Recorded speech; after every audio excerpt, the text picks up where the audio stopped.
आत्मने नमः। ओम श्री गुरुभ्यो नमः।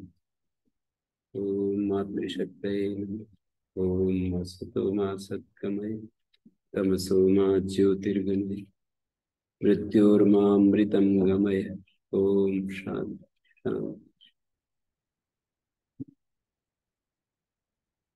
विवेक चूड़ामणि कक्षा 79।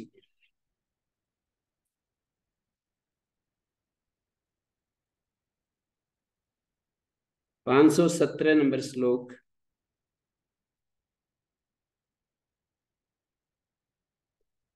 आत्मा के विशुद्धतम रूप का वर्णन चल रहा है। सर्वात्मको हम सर्वोहम सर्वातीतो अमद्वय केवलाखंड बोधो हम आनंदो हम निरंतरा। निरंतर आनंद, बिना गैप वाला आनंद। ऐसा नहीं कि कुछ देर रस, फिर दुख आ गया, फिर रस, फिर दुख, फिर रस, फिर दुख। निरंतर आनंद हूं मैं, और केवल अखंड बोध ज्ञान स्वरूप हूं। ऐसा नहीं कभी ज्ञान कभी अज्ञान। बोध को भी अखंड विशेषण डाल रहे हैं और आनंद को भी निरंतर विशेषण डाल रहे हैं, क्योंकि हमें व्यावृत करना है। विशेषण अलग करने के लिए होता है।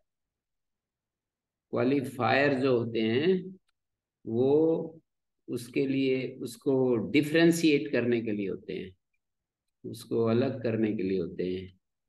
तो निरंतर आनंद माने विघ्नित आनंद भी होता है, बीच बीच में टूटने वाला खंडित आनंद भी होता है।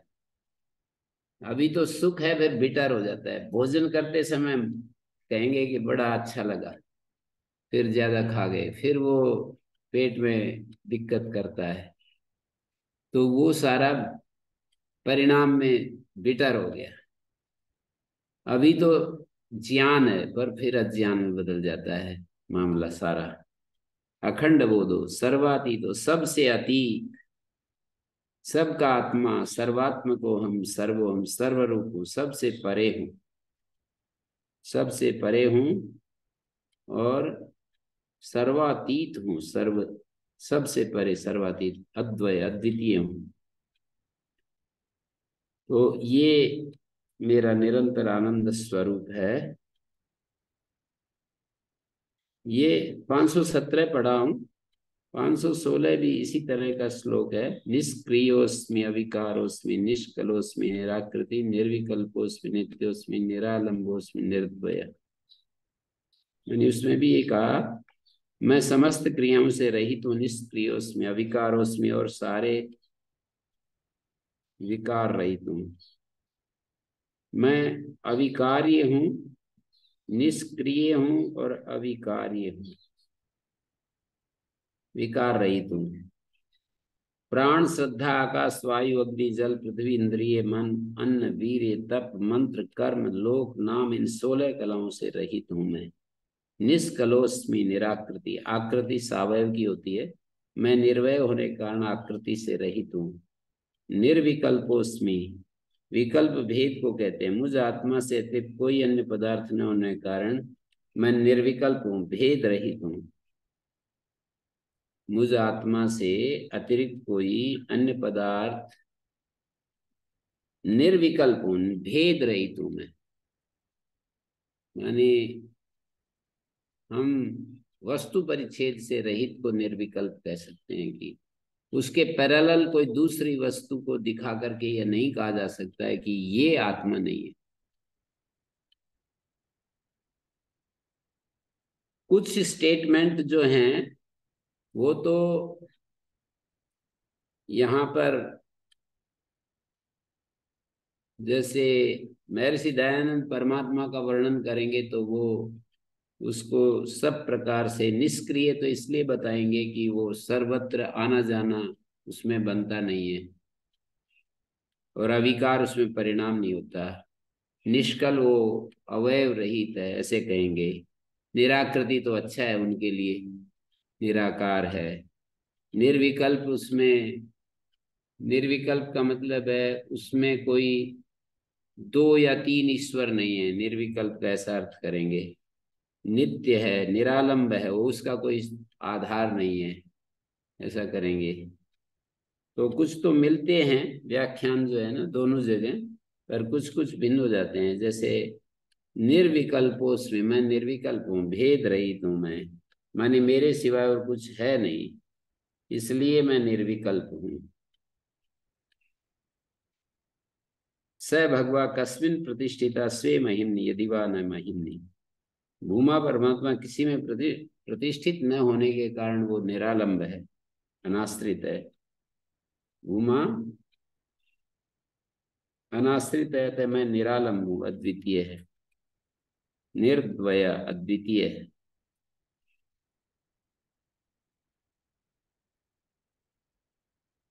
सदगुरु के प्रति कृतज्ञता प्रकट कर रहे हैं अब ये।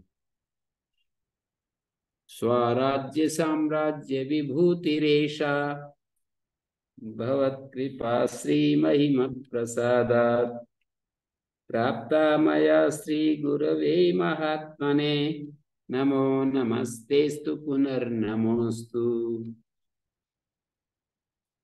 आपकी कृपा की महिमा के प्रसाद से, स्वराज्य साम्राज्य विभूति रेशा अधिगता,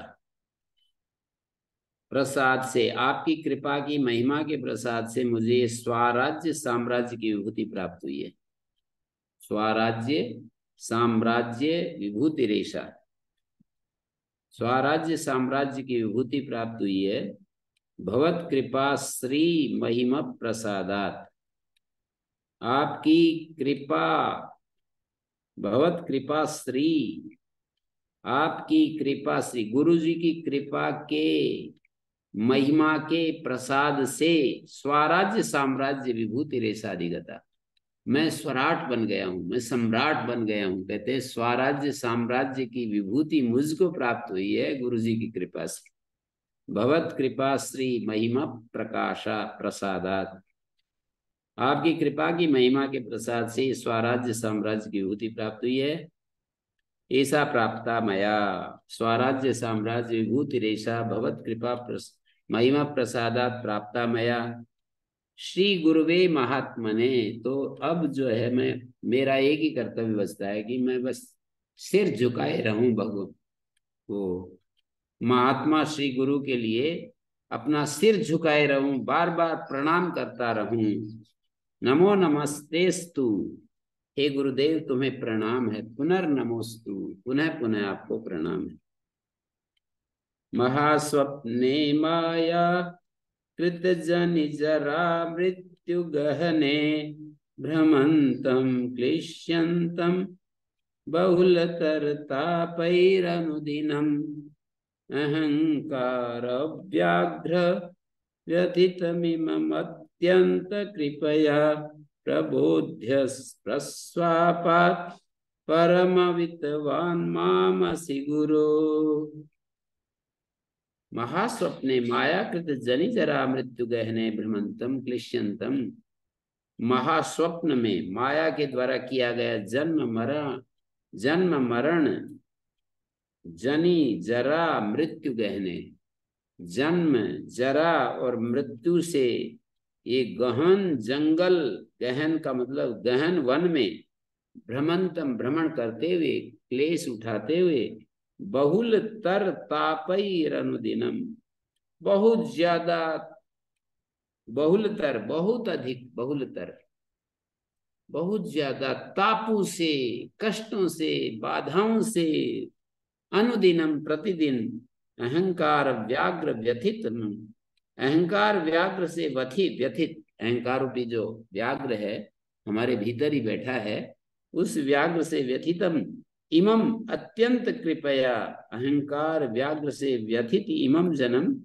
अत्यंत कृपया प्रबोध्य, जगाकर, महास्वप्न में जो है ये सब हो रहा था, अहंकार व्याघ्र पीछे लगा हुआ था, अहंकार रूपी व्याघ्र से व्यथित इमम जन्म अत्यंत कृपया प्रस्वापात मानी नींद से, परम प्रस्वापात परम अवितवान मामसि गुरु, हे गुरु स्वाप से जगाकर, प्रबोध्य का अर्थ होता है जगाकर, प्रस्वापात निद्रा से जगाकर, अवितवान मामसि मुझको बचा लिया, मेरी रक्षा की। मानी तापों से संतप्त अहंकार रूपी व्याघ्र से व्यथित ऐसे मुझे कृपा पूर्वक निद्रा से जगाकर बहुत बड़ी रक्षा की है। प्रस्वापात प्रबोध्य, नींद से जगाकर माम परम अविद्वान असी, आपने बहुत रक्षा की है। बहुत बड़ी, परम का मतलब विशेषण है, क्रिया विशेषण, बहुत बड़ी रक्षा की। प्रतिदिन नाना प्रकार के तापों से संतप्त था महास्वप्न में। महास्वप्न मतलब कहीं कहीं स्वप्न आता है तो बड़ा डर लगता है, भय लगता है, भागते हैं, कोई व्याघ्र पीछे पड़ा हुआ है। तो इस तरह की चित्रण कर रहे हैं। जरा मृत्यु रूप वन में, गहन का मतलब है इस भयानक वन में भटकते हुए प्रतिदिन गहने भ्रमंतम क्लिश्यंतम, तापों से संतप्त अहंकार रूपी व्याघ्र से व्यथित, स्वप्न की चर्चा हो रही है। अहंकार व्याघ्र जो है पीछे पड़ा हुआ है, ऐसा देख रहा हूं मैं। अहंकार रूपी व्याघ्र मेरे पीछे पड़ा हुआ है। व्यथितम इमम अत्यंत कृपया, इस व्यथित जन को, व्यथित भक्त को अपनी अत्यंत कृपा से प्रस्वापात प्रबोध्य, नींद से जगाकर माम परम अविद्यमान असी, मुझको बड़ा कल्याण किया, मेरे ऊपर बड़ी कृपा की है। यदि आप ज्ञान प्रदान नहीं करते तो यह अज्ञान रूपी निद्रा में सदा लीन ही रहता, अज्ञान रूपी नींद में। आपने मुझे अपने स्वरूप का बोध कराकर मुझे जन्म मरण रूपी संसार सागर से डूबने से बचा लिया है। आपने अहेतु की कृपा के द्वारा इस अज्ञान रूपी निद्रा से उठाकर बड़ी रक्षा की है मेरी। नमस्तस्मै सदेकस्मै नमस् नमश्चिन्महसे मुहु, यदेतद्विश्वरूपेण राजते गुरुराजते। राजते गुरु राजते, इसको बोलते हैं यमक अलंकार। एक शब्द दो बार आ जाए अलग अर्थ में तो उसको यमक से कहते हैं। तो एक राजते का अर्थ है प्रकाशित होता है, दूसरा गुरुराज ते, हे गुरुराज ते, हे गुरुदेव ते, आपका जो ये विश्व रूप है, यदेतद विश्व रूपेण, ये विश्व रूप से शोभित होने वाला तेज है ना, हे गुरुराज ते, यदेतत्, ये तुम्हारा जो तेज है, विश्व रूपेण राजते, विश्व रूप से शोभित होने वाला तेज है, उसे नमस्कार है। नमस्तस्मै सदैकस्मै, सदा एक रूप उस महान तेज को, नमस् चित महसे मुहु, एकस्मै नमश्चित महसे, जो चित तेज है, जो चैतन्य रूप जो तेज है ना, महस शब्द का अर्थ तेज अर्थ है, मुहु बार बार प्रणाम है। नमश्चित महसे, चित महसे, चित स्वरूप जो महान जो तेज है, सदैकस्मै, सदा एक रूप उस महान तेज को, महसे नमश्चित,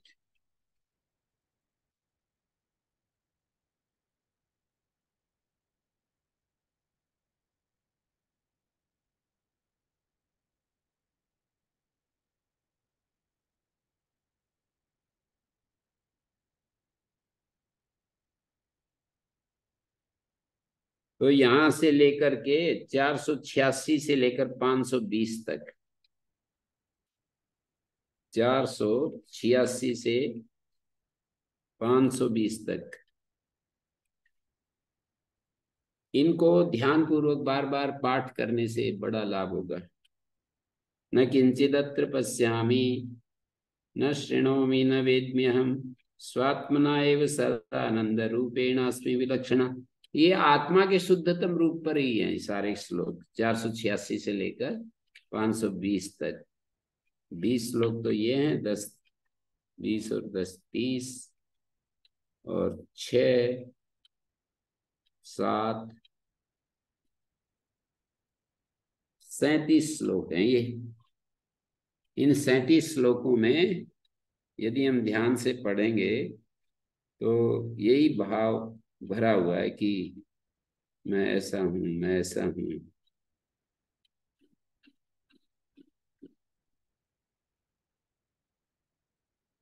मैं आपके सर्वोत्कृष्ट तेज को नमस्कार करता हूं, जो सदा एक रूप है। नमस्तस्मै सदैकस्मै। शिष्य संपूर्ण विश्व को गुरु रूप में देखता है, सारे विश्व को ही। उसे गुरु तत्व ही विश्व रूप से प्रतीत हो रहा है, सारे विश्व को गुरु के रूप में देखता है। तो कहता है, गुरु श्रेष्ठ, मैं आपके सर्वोत्कृष्ट तेज को नमस्कार करता हूँ, जो सदा एक रूप है, ज्ञान रूप है। नमश्चित महसे महु, महान है। मैं आपके विश्व रूप उस परम तेज को यदेतद विश्व रूपेण राजते, जो विश्व रूप परम तेज को बार बार नमस्कार करता हूँ। गुरु को प्रणाम करके मौन हो जाता है। राजते गुरु राजते।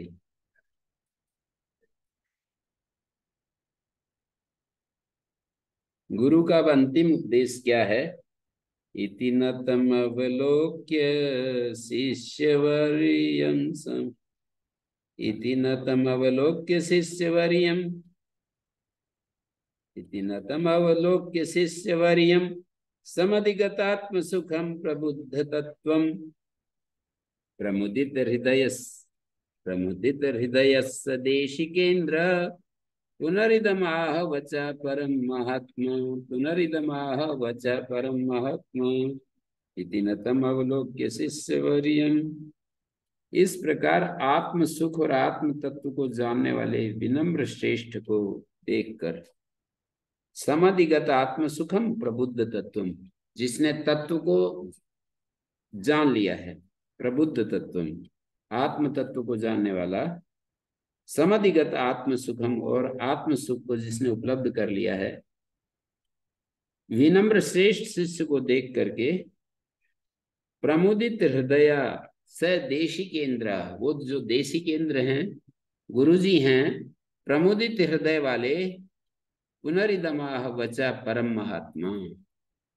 फिर ये वाणी बोली, पुनरिदमाह वचा, फिर ये वाणी बोली, परम महात्मा, उस महात्मा ने ये वाणी बोली। पुनरिदमाह वचः परम महात्मा।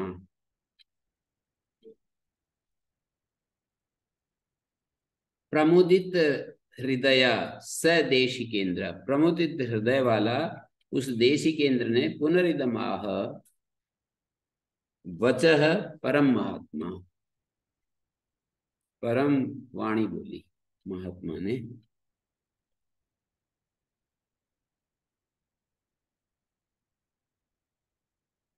प्रमुदित हृदय स देशी केंद्र, पुनरिदमाह वचः परम महात्मा।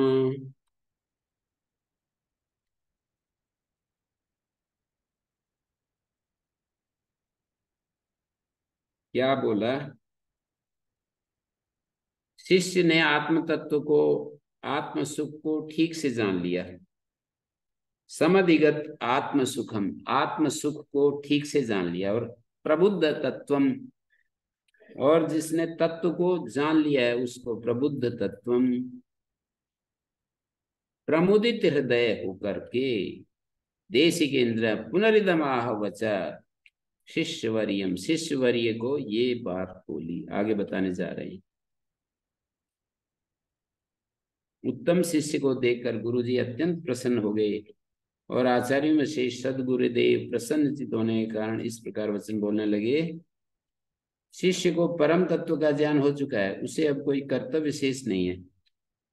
फिर भी पूर्व संस्कार के कारण शिष्य पुनः प्रवृत्ति में ना लगे, इसलिए गुरुदेव जो है, परम तत्व का ज्ञान हो गया, कोई कर्तव्य नहीं बचा।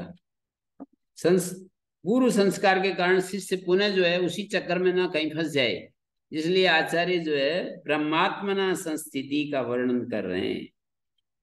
ज्ञान होने के लिए पीछे वो जो ब्रह्मात्मना संस्थिति है, ज्ञान होने के बाद जो ब्रह्मात्मना संस्थिति होती है, ज्ञान होने के बाद ब्रह्म रूप से ब्रह्म भाव में जो संस्थिति है, उसी की तरफ इशारा कर रहे हैं गुरुदेव। मतलब शिष्य पर अत्यंत प्रसन्न होने के कारण ज्ञानोत्तर काल में ज्ञानी के आचरण और विदेह मुक्ति माने देहपात का भी वर्णन करना आरंभ करते हैं। ज्ञानोत्तर काल में ज्ञानी का जो आचरण है वो क्या होता है, वो बताएंगे। लोक में वो तो एकदम देहपात नहीं होता है, ज्ञानी का अब आचरण कैसा होता है, और विदेह मुक्ति माने देहपात का भी वर्णन करना आरंभ करेंगे। शंका रूपी अंकर उत्पन्न ही ना हो सके। ब्रह्मा प्रत्यय संततिर्जगदतो ब्रह्मैव सत् सर्वतः पश्चाध्यात्म दृशा प्रशांत मनसा सर्वस्वस्थस्वपि रूपादन्यदवेक्षितं किमभितश्चक्षुष्मतां विद्यते तद्वत् ब्रह्मविदस्ततः किमपरं बुद्धिर्विहारास्पदम् बुद्धिर्विहारास्पदम्। ब्रह्म प्रत्यय संतति जगदतो ब्रह्मैव सत् परम सर्वतः ब्रह्मैव सत् सर्वतः। ये जगत ब्रह्म प्रतीति का ही प्रवाह है। ब्रह्म प्रत्यय संतति, ब्रह्म प्रतीति, प्रत्यय मानी प्रतीति, ब्रह्म प्रतीति का ही प्रवाह है। ये जगत जो है ब्रह्म की प्रतीति का ही, संतति का मतलब प्रवाह है। इसलिए हे शिष्य, तुम सभी अवस्थाओं में यत् सर्वतः सत सर्वतः ब्रह्मैव, ब्रह्म प्रत्यय संततिर जगत, ये जो जगत है ना, ये क्या है, ब्रह्म प्रतीति का प्रवाह है। अतः इसलिए हे शिष्य, ब्रह्मैव सत सर्वतः, तू सभी अवस्थाओं में आध्यात्मिक दृष्टि से सत्स्वरूप ब्रह्म को ही देखो। ब्रह्मैव सत सर्वतः पश्य अध्यात्म दृशा, आध्यात्मिक दृष्टि से ब्रह्म को ही देखो। और सत्स्वरूप आध्यात्मिक दृष्टि से सब ओर से ब्रह्म को देखो। आंख वालों को चारों ओर से अतिरिक्त अन्य देखने लायक क्या है। सर्वासु अवस्थासु प्रशांत मनसा रूपादन्यदवेक्षितुम किम अभिता चक्षुष्मताम विद्यते। किन्हीं के पास आंखें हैं, आंखें हैं तो चारों तरफ देखने के लिए और क्या है रूप के सिवाय। आंख वालों को रूप के सिवाय और देखने के लिए क्या है। तो ये कह रहे हैं ब्रह्म प्रत्यय संतितिर जगत, ये जगत जो है ब्रह्म प्रतीति का प्रवाह है। इसलिए ब्रह्मैव सत् सर्वतः पश्य अध्यात्म दृशा प्रशांत मनसा, प्रशांत मन से आध्यात्मिक दृष्टि से सभी अवस्थाओं में, सर्वास्वपी अवस्थासु, सभी अवस्थाओं में प्रशांत मन होकर के आध्यात्मिक दृष्टि से तुम जो है ब्रह्मैव सत, सत ब्रह्म को ही सब ओर से देखो। ऐसा उपदेश दे दिया ब्रह्म, अपने शिष्य को ऐसा उपदेश दे रहे हैं। शिष्य ने तो अपनी स्थिति बहुत अच्छी बताई, लेकिन फिर भी गुरुजी तो उसको यही उपदेश दे रहे हैं कि देखो सब अवस्थाओं में इस ब्रह्म को ही देखो, इसके अलावा कुछ देखने के लिए है नहीं। आंख वाले लोग जो होते हैं, चक्षुष्मताम रूपाद अन्यद अवेक्षितुम किम अभिता, चारों तरफ क्या है उसको रूप के सिवाय, रूप ही तो देखेंगे आंखें। इसी तरह तुम्हें देखने के लिए और कुछ नहीं बचा है ब्रह्म के सिवाय। एक ही संज्ञा रख लो, जैसे वो हमारे संत कह रहे थे कि किसी के द्वारा पूछने पर ये कौन है वो कौन है, बोले ये कौन है इससे क्या लेना देना, आप ये कहो कि सब मनुष्य हैं, सब मनुष्य हैं। ये कौन है, थोड़ी देर दूर चलेंगे तो फिर ये कौन है, ये क्या है, वो क्या है, ऐसे ही मनुष्य जीवन चला जाता है। और ये देखने लग जाए कि ये मनुष्य हैं, ये मिट्टी है, ये पंचभूत हैं, ये मनुष्य हैं, बस ये पक्षी हैं। संज्ञाओं को थोड़ा वो कर दे, और ज्यादा संकुचित कर दे। संज्ञाओं को संकुचित नहीं, संज्ञाओं को थोड़ा फैला दे, मतलब संज्ञाओं को व्यापक कर दे। संकुचित संज्ञाएं होंगी तो फिर ये मेरे चाचा है, ये मेरे ताऊ है, ये संकुचित संज्ञाएं। संज्ञाओं को व्यापक कर दे, विभू कर दे कि ये सब मनुष्य हैं। जितने भी हमारे रिश्तेदार हैं, संबंधी हैं, उनको हम ये कहने लग जाएं कि ये सब मनुष्य हैं, ये सब मनुष्य हैं, ये सब प्राणी हैं। और भी ज्यादा व्यापक हो जाएगी, पशु पक्षियों को भी इंक्लूड करके कहेंगे ये सब प्राणी हैं। और भी थोड़ा संज्ञा को थोड़ा और व्यापक कर दें, ये सब सत है। जैसे हम कहें ये सब मनुष्य हैं, ये सब प्राणी हैं, ये सब प्राणियों के अलावा दूसरी चीजें, प्राणियों के अलावा ये दूसरी चीजें जड़ पदार्थ हैं। फिर कह दिया ये सब सत हैं, जड़ की भी सत्ता है, प्राणियों की भी सत्ता है, सब सत नाम से कहे जाते हैं। तो एक संज्ञा सत पर यदि पहुंच गए, कोई व्यक्ति सत के ऊपर पहुंच गया तो बहुत ही उसका निकट है उद्धार। पश्चात अध्यात्म दृशा, अध्यात्म दृष्टि से उसको देखो, प्रशांत मन होकर के देखो। सर्वासु अवस्थासु भी, सभी अवस्थाओं में प्रशांत मन से, अध्यात्म दृष्टि से इसको देखो। रूपादन्यद अवेक्षितुम किम अभिता चक्षुष्मताम विद्यते। आंखों वालों को रूप से भिन्न चारों तरफ क्या देखने के लिए, बस रूप ही तो देखेंगे आंखें। इसी तरह से हमारी जो ज्ञान दृष्टि है वो क्या देखेगी सिवाय ब्रह्म के। आंखें रूप को देखती हैं, ज्ञान दृष्टि ब्रह्म के सिवाय और क्या देखेगी। तद्वत ब्रह्म विदा सतः किम अपरम बुद्धिर विहारास्पदम। ब्रह्म ज्ञानी की जो बुद्धि है उसका विषय सत ब्रह्म से अतिरिक्त और क्या हो सकता है। ब्रह्म विदा, बुद्धि का विहारास्पद सत, सतः ब्रह्म विदा, सत ब्रह्म, ब्रह्म ज्ञानी की बुद्धि के ब्रह्म विदा बुद्धिर विहारास्पदम सतः परम किम भवितुमर्हति। सत से दूसरा और क्या हो सकता है। मैंने कहा ना कि जैसे हम यूं कहें कि ये मनुष्य हैं और प्राणी हैं और ये सब सत्ता है, प्राणी अप्राणी दोनों को मिला करके ये सब सत्ता है। तो एक ही सत्ता में आ जाएं तो दूसरी दूसरी, ये अपने हैं, ये आदमी अपना है, ये आदमी पराया है, ये आदमी बड़ा ये कष्ट देने वाला है, ये बड़ा सुख देने वाला है, इन संज्ञाओं को हटा करके सब सत हैं। सत एक परमात्मा का अंतिम नाम है। तो ये सब सत हैं। ऐसा ब्रह्मविद को किम अपरम सता, सत से भिन्न और क्या देखने के लिए बचता है। बुद्धिर विहारास्पदम, बुद्धि के विहारास्पद, बुद्धि जिसमें विहार करती है, रमण करती है, और क्या हो सकता है। तो ना बहुत अच्छा कह रहे हैं,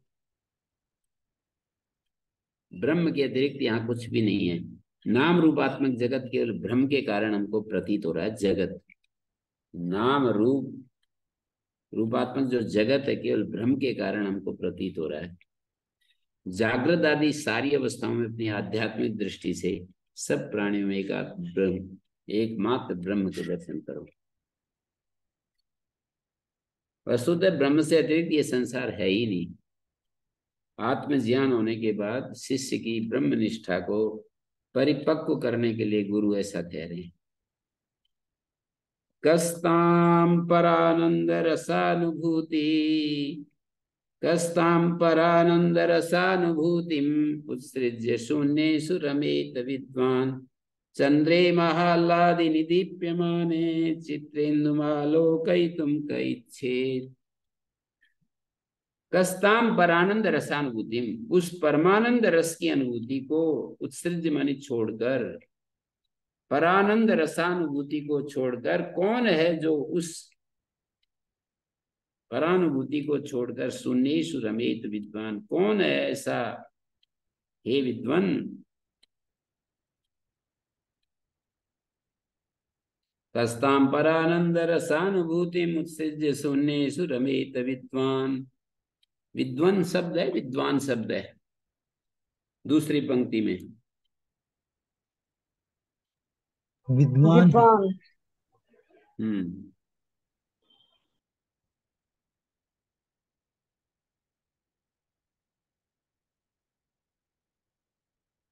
तो इसको देखें अब।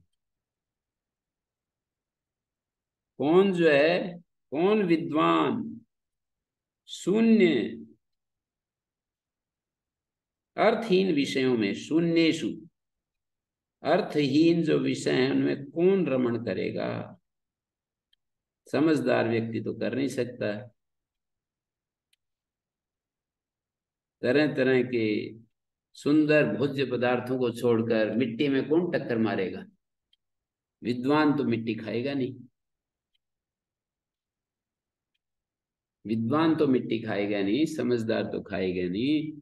पर जो व्यसन में डूबे हुए हैं उनको मिट्टी अच्छी लगने लगती, क्या करें। कस्ताम परानंद रसानुभूतिम, कौन है जो परम रसानुभूति को त्याग करके शून्येषु रमेत। कह विद्वान, कौन समझदार है, कौन है वाइज मैन, कौन है समझदार व्यक्ति जो शून्य चीजों में, अर्थहीन चीजों में रमण करे, परमानंद रस की अनुभूति का त्याग करके। चंद्रे महाल्लाद दीप्यमाने, महाल्लाद देने वाले चंद्रमा के प्रदीप्त होते हुए चित्रेंदु मालो कई तुम कई छे। चित्र पर लिखित जो चंद्रमा है, किसी चित्रपट पर किसी ने सुंदर चंद्रमा बनाया है, बहुत सुंदर बनाया, अद्भुत बनाया, सारे विश्व में अद्भुत। लेकिन आकाश में, खुले आकाश में चंद्रमा की चांदनी छिटक रही है, उसके सामने उस चित्र पट पर बनाए हुए चंद्रमा को कौन देखना चाहेगा। एक क्षण के लिए देख भी लिया कि बड़ी उसकी कला की दृष्टि देख लिया, चंद्रमा को नहीं देख रहा हो तो फिर कला को देखेगा। किसी व्यक्ति की कला को देख रहा है, यदि देख भी रहा है तो वही उसने तो कमाल कर दिया, उसकी कला तो अद्भुत है, उसमें कितना मेहनत की होगी, कितना एकाग्रता से रहा होगा, ये बात देख सकता है। पर चंद्रमा के लिए उसको छोड़कर इस चंद्रमा को नहीं देखेगा, चित्रपट पर लिखित चंद्रमा को नहीं देखेगा, आकाश में खिले हुए चंद्रमा को। वही कह रहे, महल्लादिनी दीप्यमाने चंद्रे चित्रेंदुम आला आलोकयितुम कैच्छेद। मतलब कोई भी कार्य वही, कोई भी पुरुष वही कार्य करता है जिससे कि उसे अधिक से अधिक आनंद प्राप्त हो, सर्वोत्कृष्ट आनंद प्राप्त हो। तो अल्प सुख देने वाले पदार्थों को छोड़कर, अल्प सुख वाले पदार्थों को, अल्प सुख देने वाले पदार्थों को जब अधिक सुख मिलते हैं तो आदमी स्वभावतः ही छोड़ देता है। अधिक सुख वाले के सामने छोटा सुख छूट ही जाता है। जब पुरुष को आत्मा का सम्यक बोध हो जाता है तो परमानंद सिंधु में नभ निमग्न हो जाता है और फिर वो इस त्रिलोकी के सुख को छोड़ देता है। रामचरितमानस में भी कहते हैं, जो आनंद सिंधु सुख राशि, जो आनंद सिंधु सुख राशि, सिंधु समुद्र, सी कर में त्रैलोक्य सुपासी। जिस आनंद सिंधु के एक कण मात्र में तीनों लोग सुखी होते हैं, सीकर में त्रैलोक्य सुपासी। रमन्ते योगिनो यस्मिन् पूर्णानंदे चिदात्मनि इति राम पदेनासो पर ब्रह्मेति गीयते। जिस पूर्णानंद ज्ञान स्वरूप राम में योगी लोग रमण करते हैं, वो राम पदवाच्य साक्षात पर ब्रह्म परमात्मा ही है। रमन्ते योगिनो यस्मिन् पूर्णानंदे चिदात्मनि, योगी लोग रमण करते हैं पूर्णानंद ज्ञान स्वरूप में, वो राम पद वाच्य इति राम पदे नासौ पर ब्रह्मे दिए, राम पद के द्वारा उसको पर ब्रह्म ही कहते हैं।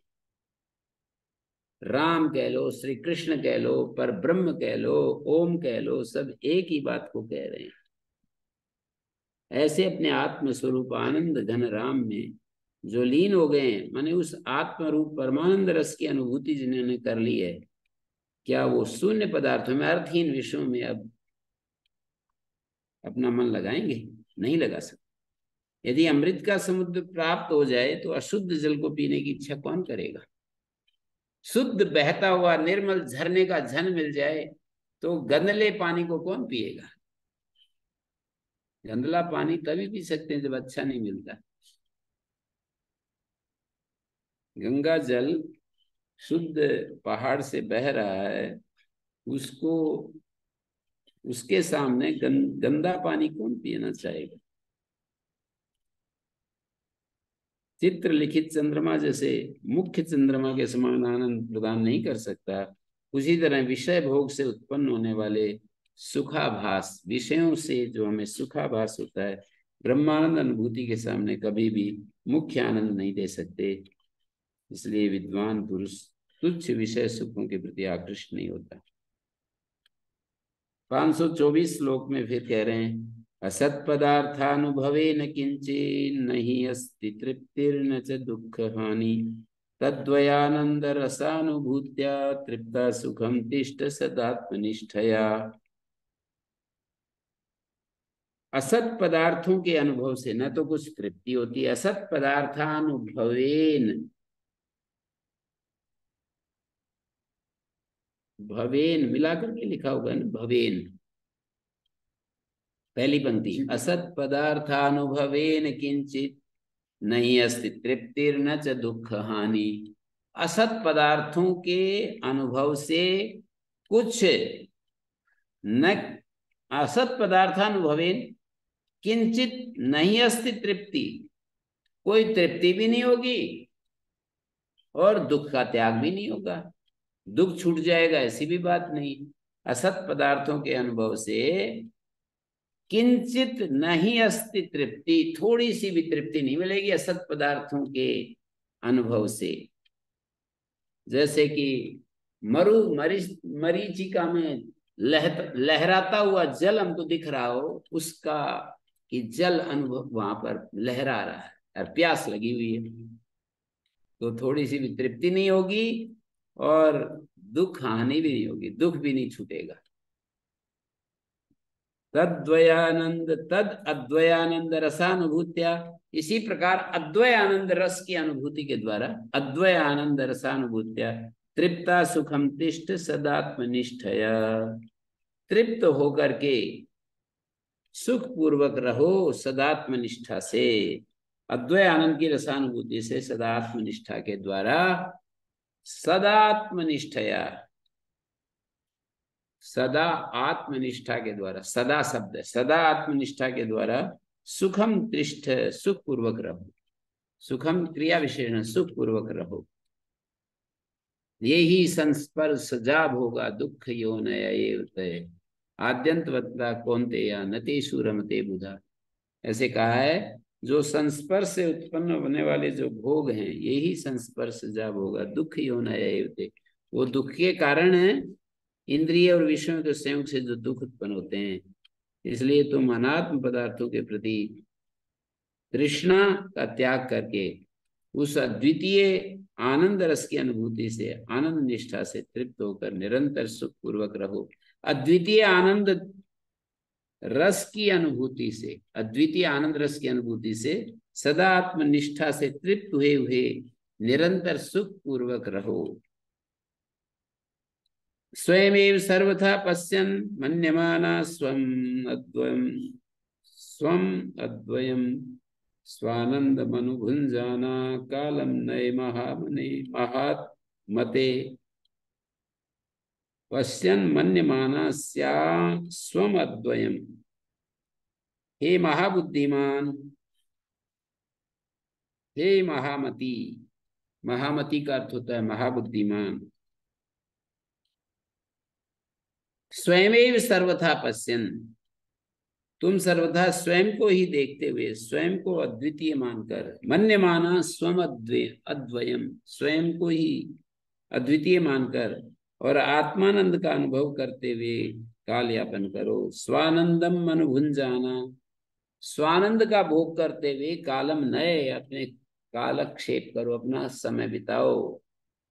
हे महामते, हे महाबुद्धिमान, गुरु अपने शिष्य को कह रहे, हे महामती, स्वयमेव सर्वथा पश्यन्, तुम सर्वथा स्वयं को ही देखते हुए, स्वम एव सर्वथा पश्यन्, स्वमेव आत्मानम एव सर्वथा पश्यन्, अपने आत्मा को ही सर्वथा देखते हुए।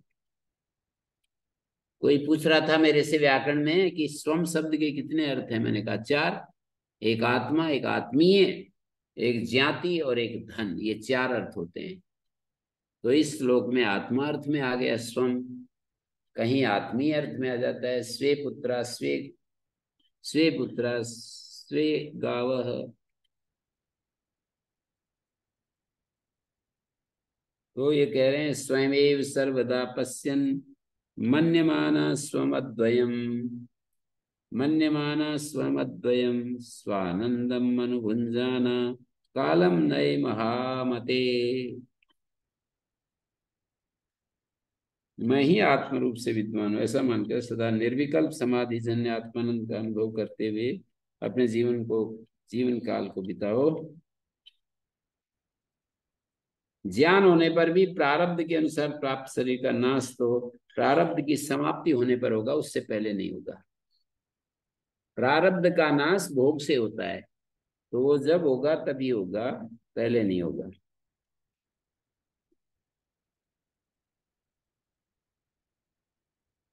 प्रारब्ध के अनुसार प्राप्त सुख दुख का चिंतन न करके केवल प्रारब्ध पूर्ण होने की प्रतीक्षा करो।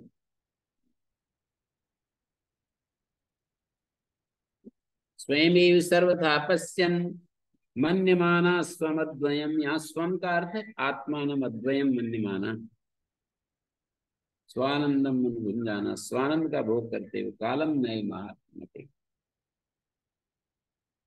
तो प्रारब्ध के अनुसार प्राप्त सुख दुख आदि का चिंतन न करते हुए तुम केवल प्रारब्ध पूर्ण होने की प्रतीक्षा करो। मनुस्मृति में भी कहा है नाभिनंदित मरणम नाभिनंदित जीवितम, जिसको जीवन का मोह नहीं, मरने से भय नहीं, साक्षात भगवान हो गया वो तो। जीने का भय नहीं, जीने की चाह नहीं और मरने का भय नहीं, जीने की चाह नहीं बोलना चाहिए।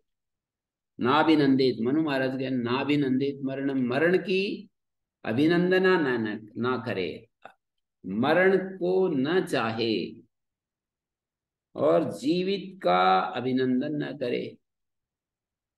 कालम एव प्रतीक्षित निर्देशम भृत को यथा, काल की ही प्रतीक्षा करता रहे, जैसे कि कोई नौकर अपने स्वामी के निर्देश की बाट जोता रहता है। कि जो अच्छा सेवक है अपने स्वामी के निर्देश की बाट जोता रहता है कि मुझे कुछ कहेंगे।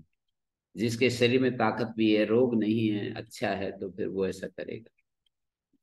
शिष्य अपने गुरु की बाट जोता रहता है, अच्छा यदि गुरु हो और अच्छा शिष्य हो। तो ज्ञानी पुरुष न जीने की इच्छा करता है न मरने की, परंतु जैसे सेवक स्वामी के निर्देश की प्रतीक्षा करता है, उसी तरह मृत्यु की प्रतीक्षा करे। गुरुदेव शिष्य से कहते हैं कि तेरा जितना भी प्रारब्ध शेष है उसको तो केवल आत्मनिष्ठा रहकर ही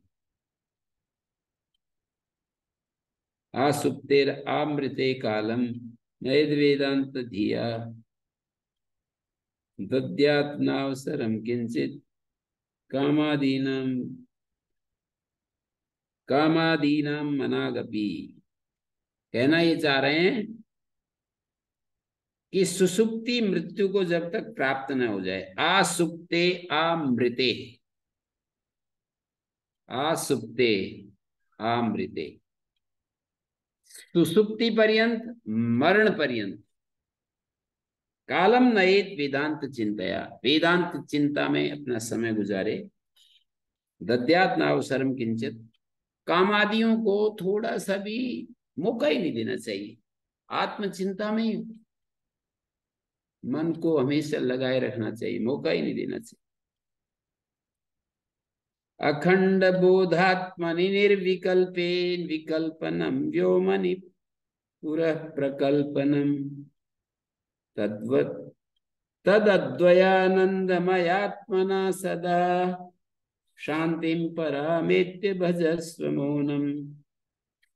अखंड बोधात्मनि निर्विकल्पे, निर्विकल्प जो निर्भेद भेद रहित अखंड ज्ञान स्वरूप आत्मा में, अखंड बोध स्वरूप जो आत्मा है उसमें विकल्पनम व्योमनि पुरः प्रकल्पनम। अखंड ज्ञान स्वरूप आत्मा में कल्पना करना, अखंड बोधात्मनि निर्विकल्पे, अखंड ज्ञान स्वरूप आत्मा में कल्पना करना आकाश में नगर की कल्पना करने के समान है। विकल्पनम व्योमनि पुरः प्रकल्पनम, आकाश में नगर की कल्पना करने के समान है। विकल्पनम व्योमनि पुरः प्रकल्पनम, आकाश में नगर की कल्पना करने के जैसा है। निर्विकल्पे विकल्पनम व्योमनि पुरः प्रकल्पनम। तदद्वयानंदमयात्मना सदा, अतः सदा द्वितीय आनंद घन आत्मा आत्म रूप से स्थित होकर परम शांति को प्राप्त कर तुम मौन को सेवन करो। शांतिम परामेत्व भजस्व मौनम, परम शांति को प्राप्त करके मौनम भजस्व, मौन को ही अपना शरण बनाओ। अद्वयानंदमयात्मना सदा, अद्वितीय आनंद रूप आत्मा रूप से स्थित होकर, आत्मना सदा, अखंड बोधात्मनि निर्विकल्पे विकल्पनम व्योमनि पुरः प्रकल्पनम, आकाश में पुरः मानी नगर बनाने जैसा, नगर आत्मा में कल्पना करना, अखंड ज्ञान स्वरूप आत्मा में, निर्विकल्प आत्मा में विकल्पनम कल्पना करना, आकाश में पुरः प्रकल्पनम नगर बनाने के समान है। पुरः शब्द का अर्थ है नगर, पुह पुरव पुरा, नगर की कल्पना करने के जैसा है, नगर बनाने जैसा है आकाश में। अखंड बोधात्मनि निर्विकल्प परमात्मा में कोई भेद की कल्पना करना, विकल्प करना, कल्पना करना आकाश में नगर बनाने जैसा है। इसलिए क्या करो, तस्मात्, तत्का अर्थ होता है तस्मात्, यत यस्मात्, अद्वयानंदमय आत्म स्वरूप से स्थित रहो और परम शांति को प्राप्त करके मौन धारण कर लो। निर्गता विकल्पा भेदा यस्मात् स निर्विकल्पा, विकल्प भेद को कहते हैं। तो भेद रहित अखंड ज्ञान स्वरूप जो आत्मा है, जिसमें भेद नहीं है। भेद जो है पदार्थों के अलग अलग वैलक्षण्य को भेद कहते हैं, अलग अलग जो दिखाई देता है उसको भेद कहते हैं, पदार्थों के वैलक्षण्य को भेद कहते हैं। तो विकल्प भेद रहित अखंड ज्ञान स्वरूप जो आत्मा है, उसमें किसी प्रकार की कल्पना करना अनुचित है। किसी भी प्रकार की कल्पना करना अनुचित है, मतलब आत्मा में कर्तृत्व, भोक्तृत्व, संसारित्व आदि कल्पना करना उचित नहीं है। संसार में ये सारी, परमात्मा में कर्तृत्व, भोक्तृत्व, संसारित्व की कल्पना, भेद रहित व्यापक, व्यापक अवयव रहित सूक्ष्म आकाश में भेद रहित है, व्यापक है, इसमें भेद नहीं। आकाश में भेद है तो फिर इस, ये घटाकाश है, वो मठाकाश है, वो गुहाकाश है, वो सुई का आकाश है, इस तरह से किन्हीं दीवारों के कारण आकाश का भेद हो जाता है। पर आकाश तो यहां भी वही है, बाहर भी वही है। तो कर्तृत्व, भोक्तृत्व, संसारित्व आदि की कल्पना उस निर्विकल्प अखंड बोध स्वरूप परमात्मा में ये ठीक नहीं है। भेद रहित व्यापक अवयव रहित सूक्ष्म आकाश में नगर आदि की कल्पना जैसा है। इसलिए हे शिष्य, तुम अद्वितीय आनंद स्वरूप जो आत्म है, आत्म रूप से सदा स्थिर रहो, परम शांति को प्राप्त करो, मौन का सेवन करो, भजस्व मौन, सारी वासनाओं का त्याग रूप जो मौन है उसी में ठहर जाओ। नास्ति निर्वासनात्मोनात् परम सुख त्रिदुत्तमम्। यहाँ पर एक श्लोक आएगा कि निर्वासनात् मौनात् परम सुखकृत उत्तमम नास्ति, अगले 28वें श्लोक में है, नास्ति निर्वासनात् मौनात् परम सुखकृत उत्तमम। जिसने आत्मस्वरूप को जान लिया, उस स्वानंद रस का पान करने वाले पुरुष के लिए वासना रहित मौन से बढ़कर उत्तम सुखदायक विज्ञात आत्मस्वरूप से स्वानंद रस पाइना। जिसने आत्मस्वरूप को जान लिया, आनंद रस का जो पान कर रहा है, उसके लिए मौन से बढ़कर और सुखदायक कुछ भी नहीं। अंदर मौन, मन का मौन। 527 में कह रहे हैं, तूष्णीम अवस्था परमोप शांतिर बुद्धेर सत्कल्प विकल्प हेतो ब्रह्मात्मना ब्रह्म विदो महात्मनो यत्राद्वयानंद सुखम निरंतरम। तूष्णीम अवस्था परमोप शांति बुद्धेर असत कल्प विकल्प हेतु, मिथ्या विकल्पों की, असत कल्प विकल्प की हेतु जो बुद्धि है, मिथ्या विकल्पों की हेतुभूत जो बुद्धि है, उसकी उसकी बुद्धि की तूष्णीम अवस्था, उस बुद्धि की जो तूष्णीम अवस्था है, मौन अवस्था है, वो परम शांति है, परम शम कहलाता है, उसको शांति कहते हैं। असत असत कल्प विकल्प की हेतु जो बुद्धि है, उसकी मौन अवस्था, बुद्धि चुप हो गई, तूष्णीम हो गई, चुप हो गई, वो ही परम शांत अवस्था है। मिथ्या विकल्पों की हेतुभूत बुद्धि की जो मौन अवस्था है, वही परम शांत अवस्था कहलाती है। ब्रह्मात्मना ब्रह्मविदो महात्मनो, जिस अवस्था में ब्रह्मवेत्ता महात्मा, ब्रह्मविद महात्मा ब्रह्म रूप से स्थित होकर, ब्रह्मात्मना यत्र अद्वैनानंद सुखम, ब्रह्म रूप से स्थित होकर निरंतर अद्वितीय ब्रह्मानंद का अनुभव करते हैं। निरंतरम यत्र अद्वैयानंद सुखम,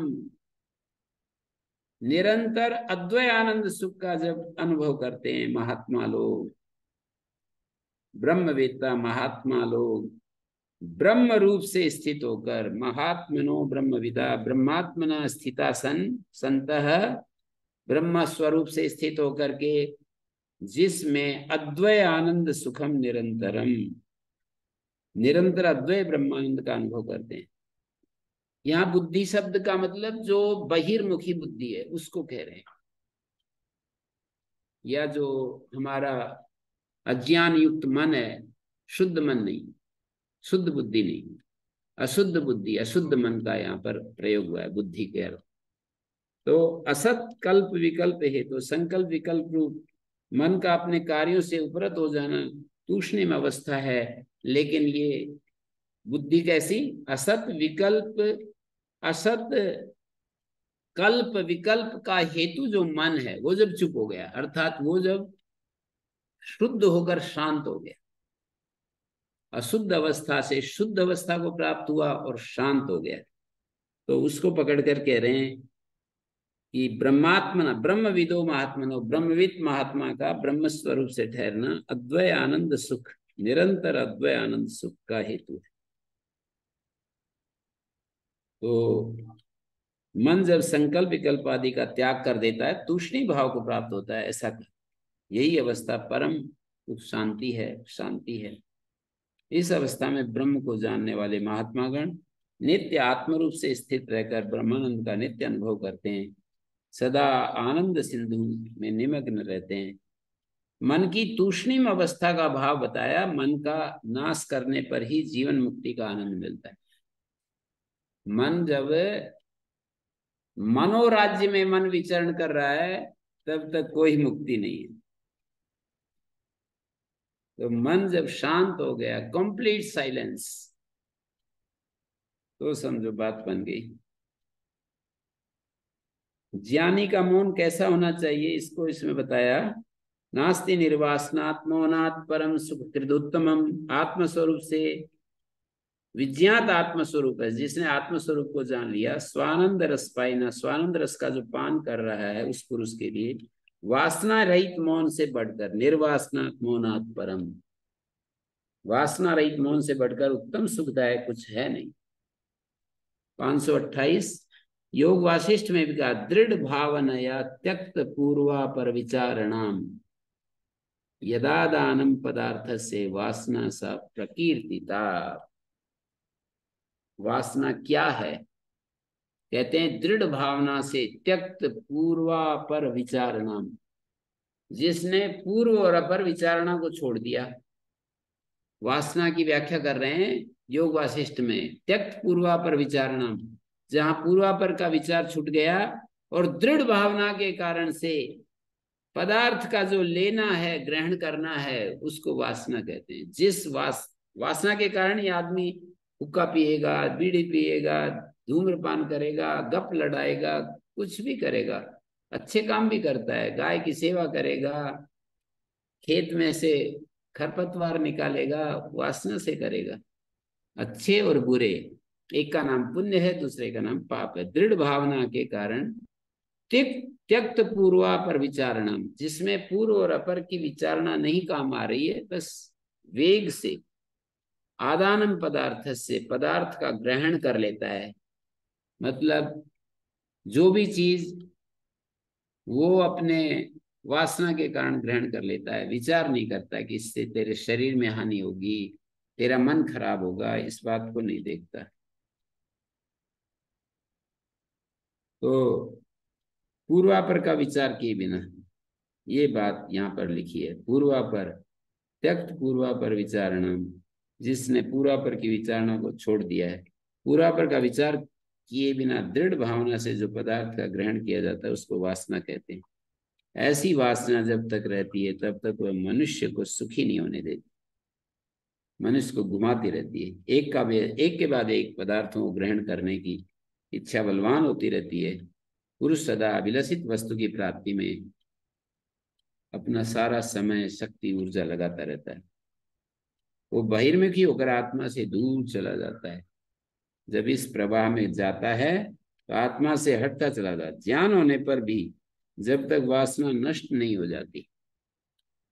अब ये रूपांतरण बोलते हैं। श्री अरविंद के बारे में एक हमारे कल सुना रहे थे, बेंगलोर से ना, सत्यव्रत जी सुना रहे थे कि अनंत आर्य बताते हैं, मतलब शांति धाम के प्रेसिडेंट अनंत आर्य, वो ये बताते हैं कि श्री अरविंद की पद्धति में रियलाइजेशन और ट्रांसफॉर्मेशन, ये दो शब्द आते हैं। तो वो कहते हैं कि ट्रांसफॉर्मेशन पहले होता है, रियलाइजेशन बाद में होता है।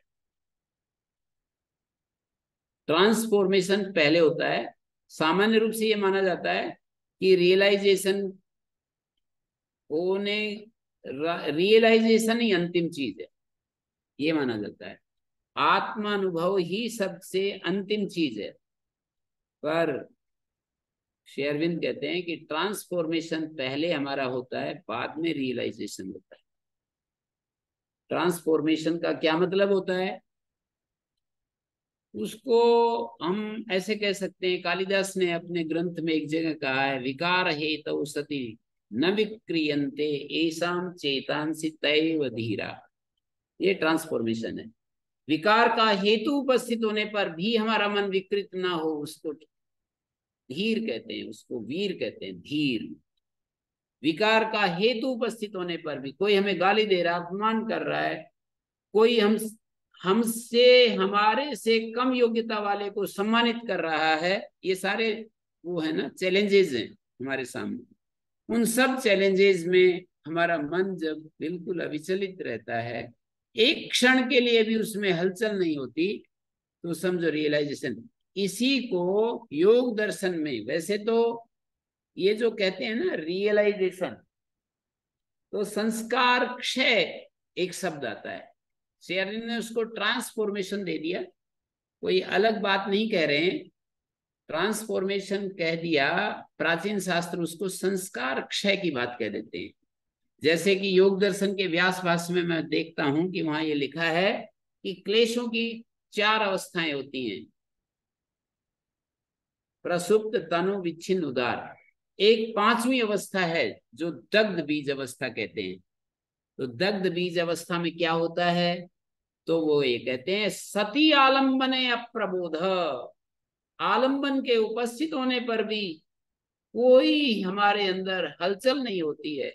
आलंबन के उपस्थित होने पर भी ये पहचान है कि गुस्सा दिलाने वाला गुस्सा दिलाए खूब, जी तोड़कर गुस्सा दिलाए और हमारे को गुस्सा न आए, मतलब अंदर न आए, बाहर तो आदमी दिखा देता है कि मेरे को गुस्सा नहीं आ रहा है, पर अंदर हलचल होती रहती है।